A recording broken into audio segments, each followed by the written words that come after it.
Guys, if you're enjoying the clips that we are putting out on this channel, you can consume all our podcasts in small clips right here. We chunk them together and release them just for your convenience. Do not forget to press the subscribe button. If you were to place Chanakya in modern times, if you were to think of a Chanakya Niti for today, how would that happen? Is that a fair proposal, sir, for the conversation? Yeah, why not? Yeah. And first of all, thank you for having me back on your show. Yes, VISHNUGUPTA Chanakya, also known as Kautilya, was a seminal character in our history. Right. He was a philosopher, but very importantly, he was also an empire builder. He was one of the two founders of the Mauryan Empire, Right. our first really big empire in India. And he also has left behind to us a manual on governance called the Arthashastra, which is very well known, which is something that he wrote when he was probably a professor of political economy in Takshashila University. And then later on perhaps edited it when he became the prime minister of the Mauryan Empire under Chandragupta Maurya. So before we begin, Yes. let me just get the historical situation straight, because I know for a fact he was born to a Brahmin family, and then somebody said that he's going to be very powerful and stuff like that. But I didn't know he was a professor at Takshila. So give me a little bit of historical context on the So family. there are many legends about him. Right. So it's a long time ago. So there are many legends that his father Chanak, and hence Chanakya, was a minister in the Nanda Empire, and then he was removed from his post, and they were exiled, and so on. There are many legends. Not all of them are consistent. We do know, however, that at some point in time, and this from here on it becomes a little more certain, he turned up essentially at the time of Alexander's invasion as a professor in Takshashila of political economy. He was quite a famous person at that time.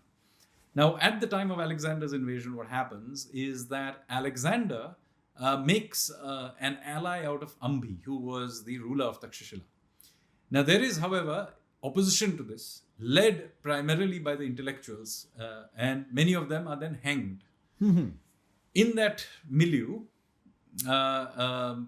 Kautilya, or Chanakya if you prefer, runs away from there and goes all the way to Magad to ask for help from the Nanda king. Now the Nanda king basically insults him and throws him out of the Sabha. So he then sort of heads back to Takshashila. Now there are again many legends about this, but at some point in time he takes under his wing a boy from a relatively poor background. There are again many legends who this person was. Some say it was just a poor kid he found along the way. Some people say he was illegitimate son of the Nanda king. All kinds of rumors are there. But anyway, the net result is that a young boy called Chandragupta Maurya under his tutelage. And he takes this boy back to Takshashila, by which point Alexander has come and he's gone. Okay. And northwest of India is under the Greeks at this point. He then, some more years pass, he educates this young boy to become the ideal ruler. It is possibly also around about that time when he puts together his thoughts on how a new empire could be put together. And then with the support of hill tribes, which are probably from Himachal, we're just guessing here. Right. He then finally manages to essentially evict the Nandas from the plains and ultimately from Magad. And then he creates a somewhat bigger empire and attacks the Greeks and evicts them from northwest of India, and then lays the foundation thereafter of what we know as the Mauryan Empire. So this is the rough sketch of what we know about this person. Fair. But it is important that there are many legends about him, not just in his own time, and of course the book that he's left behind, the Arthashastra, but subsequent centuries you keep having mention of this person, called VISHNUGUPTA Chanakya or Kautilya, who was a great philosopher, guru of Chandragupta and so on. So even in the Gupta Empire, you have a great philosopher thinker of that time called Kamandak. So Kamandak. Kamandak in his Niti Sara, right in the beginning, starts with salutations to Chanakya of VISHNUGUPTA, who had set up this great empire. So hundreds of years later, they are still thinking about this great person And there, the Guptas had plays, for example, Mudra Rakshas, अच्छा. in which in the play there is a description of all the intriguing that happened when Chanakya and Chandragupta were evicting the Nandas. And they had a very loyal chief minister under the Nandas called Rakshasa. अच्छा. And how the two of them, they intrigue against each other, and ultimately Chanakya wins.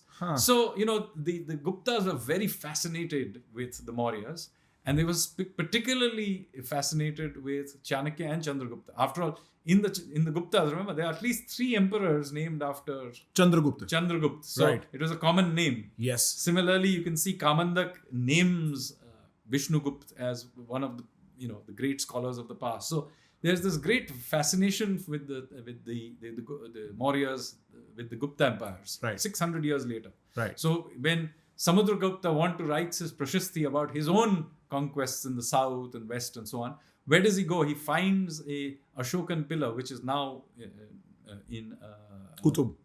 Is that no, the pillar? no, it's not the one in Qutub. This is the one in Prayag. Okay. And on that column, where Ashoka's inscriptions are, in the same column, Samudragupta leaves his inscription. Why? Because he is trying to signal continuity. It's not like he was also a great empire. He could have also got hold of a slab of stone. It's not like he was running. He was lacking stone. So why does he go there? Because again, this continuity that is being done. Bro, अगर ये सुन के आपको मजा आया किसी भी and तक, अगर आप यहाँ तक देख रहे हो तो मजा आया ही, ठीक है? अपने आप से बात मत करो फालतू की.